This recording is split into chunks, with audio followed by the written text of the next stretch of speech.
by my late husband, Street Charles. So we're an environmental education group, and we've done more than 46,000 experiments on how Agnihotra, which is an Ayurvedic process, is a way to reverse pollution. And by that, we mean it cleanses the air, it cleanses the water, and it restores toxic soil. So there are many different experiments about this process. So we're going to talk about the basics of this. We're going to talk about community building, and we're going to talk about the many different applications on how you can use this Ayurvedic process from many different ways to build soil, clean the air, and also building community gardens. So Agnihotra, you do it in a copper pyramid. And so you do it at sunrise and sunset. And the ingredients that you would use would be dried cow dung, you use brown rice, and you use ghee. And ghee is nothing but unsalted butter that has been boiled for about 20 minutes, and then you skim the fat off. And so what happens is, because pyramid itself means fire in the middle, and so when you do this process, there's ethers, energies, and electricities that cascade from the sun and the solar system that interact with the pyramid. And so there's a purification process that takes place in the pyramid, and nutrients are put back into the air. And so the scientific studies on this process show that it does cleanse pathogenic bacteria from the air. And then from there, it also cleanses the water. If you use the ash, and I'll pass this around so you can see it, this is the resulting ash that is something that you can use as a soil amendment. It cleanses the toxins from the soil, cleanses water and all these things. It even cleans up the radioactive waste. So this is a very powerful process, and this is natural. So you don't have to worry about, oh, how am I going to do this? Is it terribly expensive? It's not, because it's, you use the cow manure from cows. In the Ayurvedic process, the cows only eat the grass, and so these are just natural ingredients. And so in these experiments, when they tried to replace, okay, let's use another type of animal's dung, it didn't work. Let's use something else besides the brown rice, it doesn't work. So these are the basic ingredients for Agnihotra. And so the process is simple, because we often say that with an environmental solution, if everybody can't do it, then it's not a good solution. It has to be something that is universally accessible by everybody. Even if you don't have a cow, you can find someone that has a cow, and everybody has access to brown rice, and ghee is pretty simple. So these are the natural elements that go into this process. And so this is based on the principle of man, microbes, flora, fauna. And so in that scientific process, if one is not right, then all of that is not right. You can't just have clean air and then your soil is clean. It's unclean. One affects the other. So that is the basic scientific process. And we have to make sure that everything within the man, microbes, flora, fauna ecosystem is intact. And from there, that's how you heal the entire ecosystem. And like you were talking about earlier, sister, about what really is the environment. The environment is everything. And even from the clothes that you wear, we were talking earlier about synthetic clothing and all these things. And so there are many different things that are polluting the entire planet. You have noise pollution, light pollution, electromagnetic pollution. Of course, you have your physical pollution, your water and soil and things, but all these things collectively, they bog down the planet, and it actually affects the Earth's spin. A lot of people don't realize that. They've been talking about the Earth spinning faster since the 70s. My husband was talking about that long back in the day, but all of this actually affects all the cycles of the planet. The Earth spinning, the gravitational pull, all these things. And so when you're talking about the actual planet spinning faster, which now is all over the internet, and they've been reporting this on the news, what do you think is happening to people's minds when the Earth is spinning faster? Okay, the gravitational pull. What's happening inside your body, your DNA itself? So they got many scientific studies that talk about what's happening to people with the, I think Lancet Journal had a thing on pollution.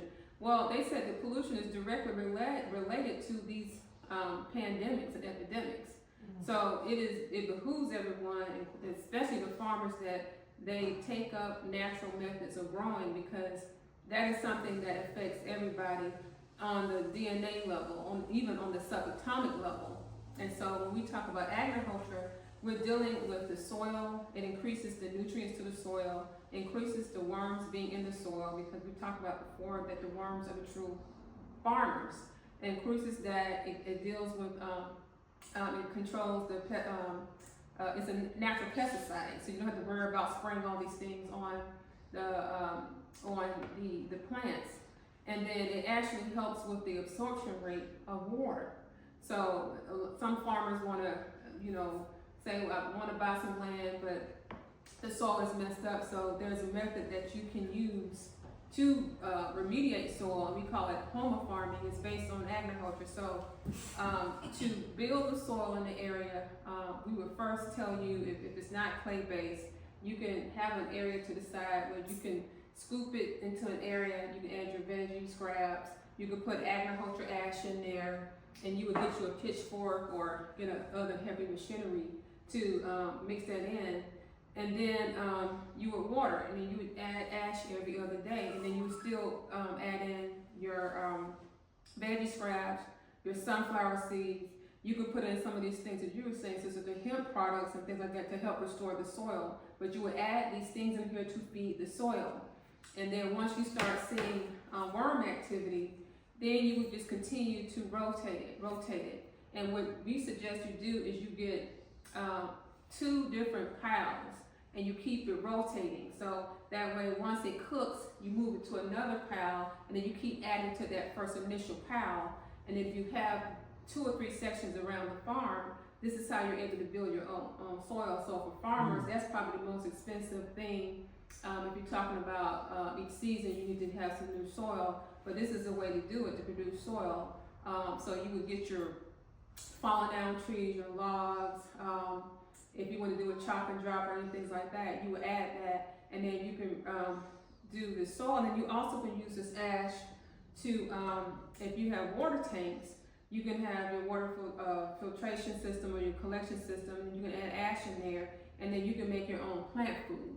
And then you can hook that up to an irrigation system. So there are many ways in which you can use this to apply to a farm.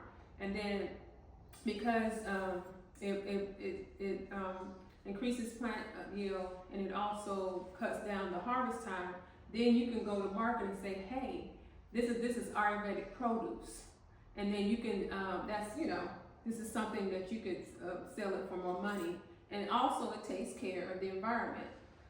You can also, with the ash, we were earlier talking about herbs and stuff, you add this to any herb to boost the effects of any herb. So I'm an herbalist, been an herbalist for more than 35 years, so you add this to any herb and it boosts the effects. And if you have a water problem, like I said, contamination problem, you add this and it cleanses the water. So Ronnie recently went and he dumped ash. He was on a road trip, and I posted an article on it in our environment magazine. But people all over the world have gone to the riverheads and dumped a lot of ash, and it actually cleanses the water.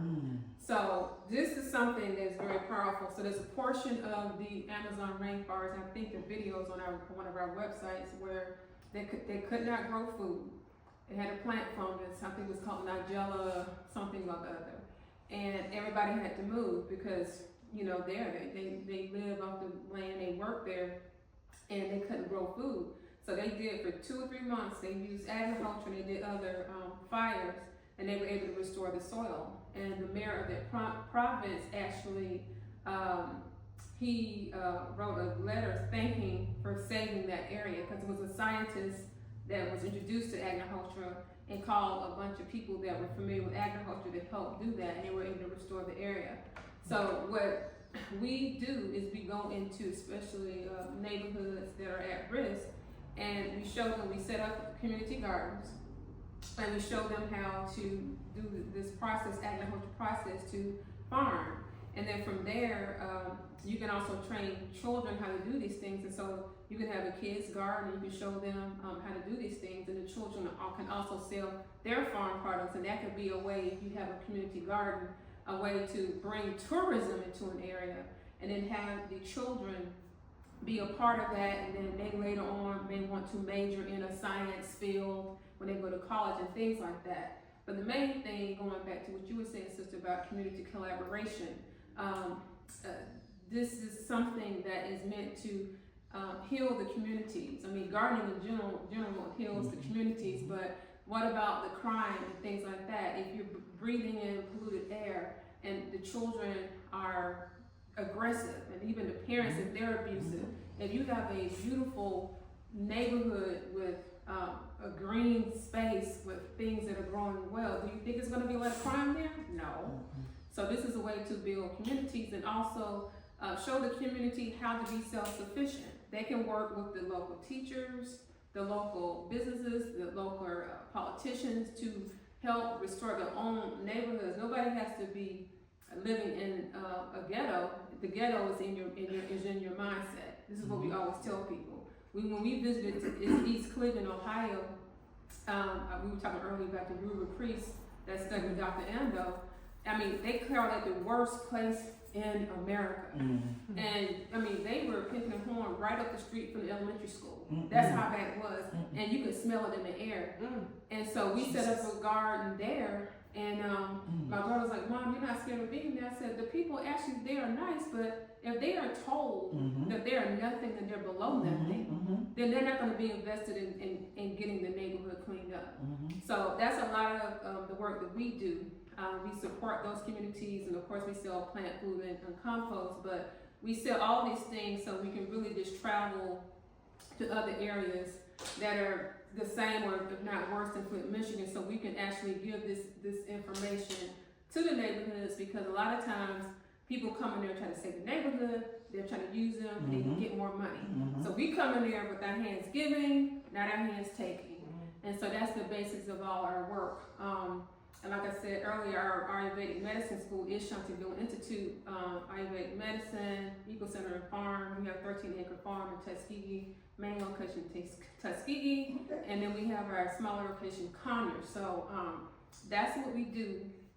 And we feel that Agnihotra is probably the cheapest way and a way that brings the entire communities together. But in terms of Agnihotra, you'll find that we tell people to do your own experiment. That everybody's a scientist. Everybody's a scientist. And there's some other scientists say, well, that's not true. I said, well, your lab is the outside. So we say, try this for 2 weeks. You'll be able to see the difference. Ronnie described in I think the first meeting about his experience using Agnihotra when he first met me 2.5 years ago. But within 2 weeks, you'll see a difference with the soil. You'll see animals coming that normally don't come in your area. You'll notice the air quality is really good. You will see a difference in the soil and the worms. And then within, I would say, the end of your growing season, you'll see more native plants coming up. You won't have to plant so many things, and even medicinal things that may not have been there for a while. People say, oh my God, I didn't realize that. I got pokeweed, I got pink sorrel. Here's some wild elephant garlic. Here's some blue mist flower. So I tell people, I said, with your children, mark this stuff down, get the PlantNet app, so that way you can see in real time. Because it's not just me telling you what this does. Like I said, there are people in Africa, South America, different places that do Agnihotra. But in terms of the soil building, and I think Brother Muhammad said it at the last talk we did in Fairburn, he was talking about the topsoil. And a lot of people don't even know this, but he brought up a good fact. Topsoil is so messed up. In about 50 years, we're not going to have any topsoil. So we've been talking before, not previously the previous talks though, but the thing is that the dirt is crumbling now. It won't even hold together. So in the Midwest, the farmers have been talking about this. You don't really see it in the news, but if you can't grow food or even a weed, what do you think is going to happen? And so now there's a big push now. Okay, community gardens, but we need community gardens and back gardens in everybody's neighborhoods, because we got to be able to provide healthy food. Healthy food. And the thing is that with these, not just Roundup, but when we're polluting everything, we talk about Roundup polluting things, but when the pollutants gather in there, what happens is that the insects now start changing their behavior. They start mating with insects outside of their species, and it affects the food on the microbial level. This is actually quite serious. So when that brother talked about the topsoil, it's a collection of the things that you were talking about, sister.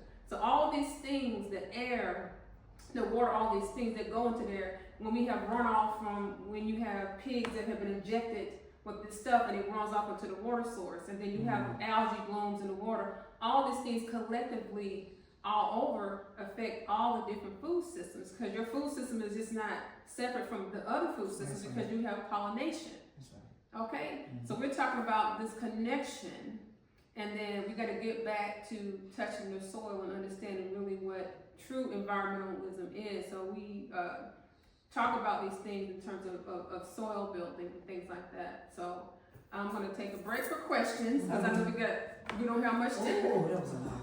I got a question though. How long does it take for you to start seeing worm activity? I would say a good 2 or 3 weeks. If your soil is really messed up, you put in the ash. You're gonna go in with this little mini pitchfork thing. I forget what that little tool is called, and you just go in there, and then you keep watering, and then actually you speak life to the soil. Sing in there, say some mantras, do some things, touch the soil. So that's literally. So you hear about many medicine people, Dr. Ando. You touch of a plant, you touch the soil, and you come in there and you pray, you meditate. So, and you're watering. And then what George Washington Carver did, and everybody missed it, he would come there and talk to the plant. Hey, how can I do this? The plants told him how to solve the problem. So that's how I teach people to do it. People go, wait a minute, nobody teaches that in the garden class, but this is how we're teaching it. This is how our ancestors taught it. You speak life into it. You get there, and sometimes even if I'm sad, I will cry in the gardens, oh my gosh, I'm trying this, I'm trying that. I don't like what's happening in the world. And the plants will say, it's okay, we're growing with you. So it's actually a very deep spiritual process. So these are the things that I talk about, and I couldn't talk about in the other classes, but this is the right group to hear this. So it's very much a spiritual thing, but I would say in about 2 weeks, and then you say to them, hey, we're working on this together. You tell the trees that. You touch the tree and say, hey, we're growing something over here in this garden. Can we work together? And the tree will be like, okay, fine. You touch and I'll tell people, if you touch the tip of a leaf, and if you're full of love, you can actually feel that leaf vibrating, because it is feeding off your vibration. And actually, our vibration actually helps the food to grow even healthier. See, people don't believe this. Our vibration helps. So when we're walking around full of anger, all of that it seeps into the soil. It goes all the way to the earth's core. So not just the water and all these things here, our love, our very being, as divine beings, as beautiful men and women, our children, whatever, you take it to the soil, and it goes all around to all the waterways, to every tree. And so everything is going to make sure to grow because of your intention. So it's about 2 weeks. And this is what the scientists don't understand. If I try to talk before 2 weeks, they're like, what are you talking about? But everybody's great-grandparents, everybody indigenous, they know these things. So this is one of the things some of the things that we talk about when I'm talking, especially in the at-risk communities. I tell them these things. And the little kids' eyes light up, and the grandma's saying, wait a minute, this sounds like something that my parents told me. They're like, how do you know about it? I said, because God told me. And this is the things that we're sharing. And so anyway, any more questions? 3 things. So the Smithsonian does have a whole thing about the vibration of plants, where they let the plants and the herbs in their garden make a soundtrack, because they monitor the frequencies and then they turn it into a sound. So it's a whole CD based off of the living things in their garden. So that is a real thing, scientifically proven, that your vibration affects the vibration of other vibrational things. That's just a comment. And the second thing you made me think about that we did not address today were the seeds. The seeds of the things we're trying to grow, because when I went to the fruit and vegetable conference, which I think Have you been before? I haven't been to that one. I think you would benefit from going there because when we went as the women in ag, we were the only women who looked like us, and everybody was drawn to us because of it. You can use that in your benefit, especially because you have a package good that serves more than just what it's for. Mm-hmm. So that happens in January every year in Savannah. Okay. When we went, the largest booth was Bayer Aspirin. And I said, what is Bayer Aspirin doing here? And they said they got seeds. And when I went to their table, the book was this thick of fruits and vegetables that Bayer Aspirin Company sell. And I'm just like, how is the aspirin company selling seeds at the largest booth at the fruit and vegetable conference? So beyond all of the things we talked about today, we have to make sure we're protecting the seeds, the heirloom seeds in our community, because they are selling these seeds that are not nutritious. So just because you have lettuce grown or tomatoes grown or squash grown does not translate into nutritious food.